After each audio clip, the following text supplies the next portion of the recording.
Comment effectuer une remontée en plainte avec Noraplane? Pour commencer, tracez au sol un repère pour la remontée en plainte à une distance de 10 cm du mur sur toute la périphérie de la pièce. Posez les laies de revêtement proprement jusqu'à ce repère. Vous trouverez les explications pour une pose impeccable de Noraplane dans la vidéo numéro 2 de notre vidéothèque. Laissez durcir la colle pendant au moins 24 heures avant de poursuivre les travaux. Coupez seulement alors le rebord de frise proprement à l'aide de la règle en acier Nora de 10 cm.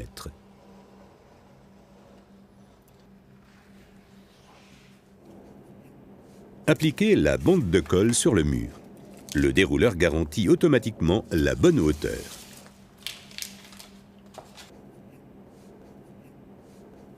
Lorsque vous changez de direction, il suffit de retourner le dérouleur sur le disque.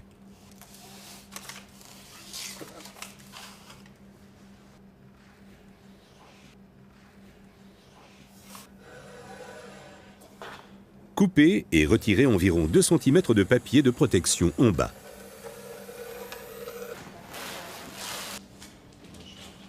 Coupez alors le profilé à gorge creuse H90-10 en biais et placez-le le long de l'arête entre le sol et le mur.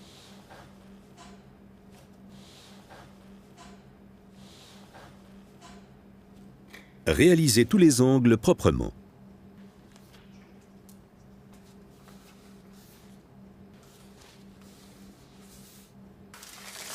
Ensuite, posez la bande de colle sur la partie prévue pour la bande au sol.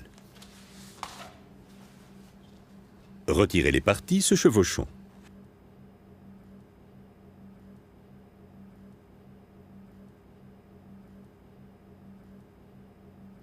Coupez la bande de colle en biais également à l'aide du gabarit Nora conçu à cet effet.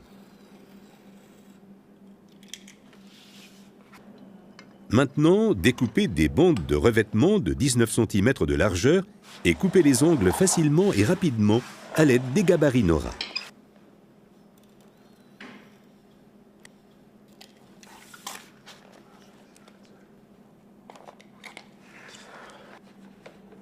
Retirez le papier de protection sur la partie au sol. Positionnez d'abord la bande de frise contre le bord du revêtement, puis collez-la.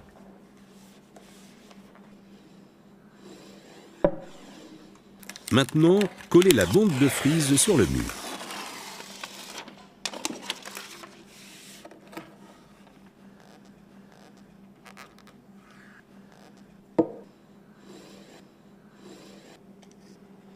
Il est important de préparer les angles proprement.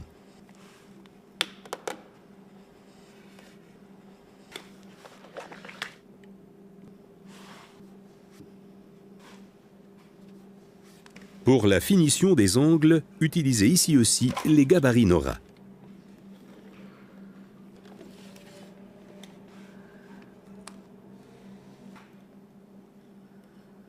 Coupez le second morceau de la bande.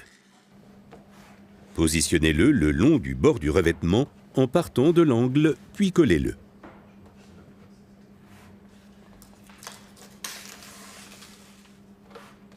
Appuyez bien sur l'angle.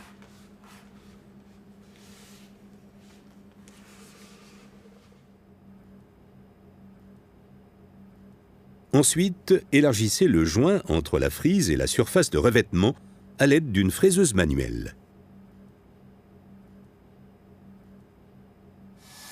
Faites chauffer la soudeuse manuelle, placez-la sur le joint et vulcanisez celui-ci avec le cordon thermique à une température de 350 à 400 degrés Celsius.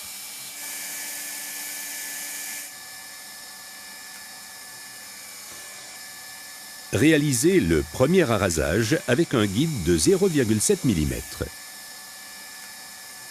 Le deuxième arasage s'effectue seulement après refroidissement et sans guide.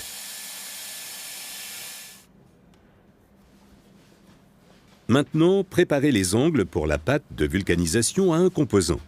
Pour cela, appliquez de la cire liquide sur tous les joints sur au moins 5 cm et laissez sécher complètement.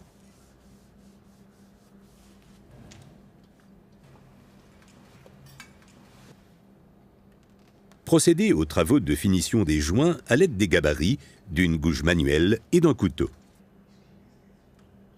Injectez la pâte de vulcanisation à un composant dans le joint et égalisez à l'aide d'une spatule de lissage. Attention, lors de cette opération, tenez la spatule aussi à plat que possible. Sinon, des joints creux risquent de se former ou la saleté aura tendance à s'accumuler. Laissez durcir la pâte de vulcanisation pendant au moins 12 heures. Retirez seulement alors le matériau dépassant à côté du joint à la main. La remontée en plainte réalisée est parfaite. Si vous souhaitez perfectionner vos connaissances concernant les revêtements en caoutchouc et la manière de les travailler, vous êtes les bienvenus au centre de formation Nora, où nos spécialistes vous proposent des cours théoriques et pratiques approfondis. En effet, un sol réussi est toujours le résultat d'un revêtement de haute qualité et d'une pose professionnelle.